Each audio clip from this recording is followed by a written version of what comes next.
നിങ്ങളുടെ ഒരു സപ്ലയർ നിങ്ങളെ വിളിച്ചിട്ടൊരു പേയ്മെന്റ് ചോദിക്കുമ്പോൾ നിങ്ങൾ സ്വാഭാവികമായിട്ടും ചോദിക്കും എന്താണ് പേയ്മെന്റ്, എത്രയാണ് എമൗണ്ട്, അത് എന്താണ്, എങ്ങനെയാണ് ആ എമൗണ്ട് വരുന്നത് ടോട്ടൽ എന്നുള്ളതൊക്കെ നിങ്ങളോട് സ്വാഭാവികമായിട്ടും ചോദിക്കും, നിങ്ങൾക്ക് അറിയില്ല എന്നുണ്ടെങ്കിൽ അല്ലെ. അപ്പൊ അങ്ങനെ ചോദിക്കുമ്പോൾ നിങ്ങളുടെ സപ്ലയറെ കയ്യിൽ ഒരു ക്ലാരിറ്റി ഇല്ല, എങ്ങനെയാണ് ആ എമൗണ്ട്, അതിൻ്റെ ഇടയ്ക്ക് വന്ന പേയ്മെന്റുകളും പോയ മറ്റു ഇടപാടുകളും ഒന്നും അവരുടെ കയ്യിൽ കറക്റ്റ് റെക്കോർഡ് അല്ല എന്ന് വെക്കുക.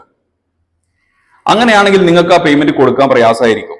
കാരണം നിങ്ങൾ ഇപ്പൊ കൊടുക്കുന്ന പേയ്മെന്റ് അവർ റെക്കോർഡ് ചെയ്യുമോ നമുക്ക് അറിയില്ലല്ലോ, അല്ലെ. അതുപോലെ നേരെ തിരിച്ച് നിങ്ങളുടെ സപ്ലയർ വളരെ ഡീറ്റെയിൽ ആയിട്ടുള്ള ഒരു സ്റ്റേറ്റ്മെന്റ് നിങ്ങൾക്ക് തരികയാണ്. എന്തൊക്കെ എമൗണ്ടുകൾ, sales, debit note, credit note, മറ്റു കാര്യങ്ങൾ, എന്തെങ്കിലും അഡീഷണൽ ചാർജ് ചെയ്തിട്ടുണ്ടെങ്കിൽ അത്, മറ്റ് ഡിസ്കൗണ്ടോ വേറെ എന്തെങ്കിലും ഉണ്ടെങ്കിൽ അത്, ഈ കാര്യങ്ങൾ എല്ലാ പേയ്മെന്റും കാര്യങ്ങളൊക്കെ ഉൾപ്പെടുന്ന ഒരു സ്റ്റേറ്റ്മെന്റ് നിങ്ങൾക്ക് തരികയാണ്. അപ്പൊ നിങ്ങൾക്ക് വളരെ കൃത്യമാണ് എന്താണ് ഈ എമൗണ്ട് എന്നുള്ളത്.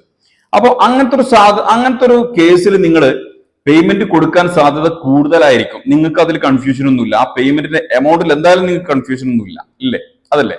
അപ്പോ ഈ രീതിയിൽ തന്നെയാണ് നമ്മുടെ കസ്റ്റമേഴ്സിന്റെ കാര്യത്തിലും, അല്ലെങ്കിൽ നമ്മുടെ എല്ലാ ഇടപാടിലും അങ്ങനെ തന്നെയാണ്. നമ്മുടെ കസ്റ്റമേഴ്സ് സപ്ലയേഴ്സ് ആയിട്ടുള്ള ഇടപാടുകളിൽ നമ്മുടെ കയ്യിൽ കൃത്യമായിട്ട് കണക്ക് ഇല്ല എന്നുണ്ടെങ്കിൽ നമ്മൾ ചിലപ്പോൾ സപ്ലയർക്ക് കൂടുതൽ കൊടുക്കേണ്ടി വരാം.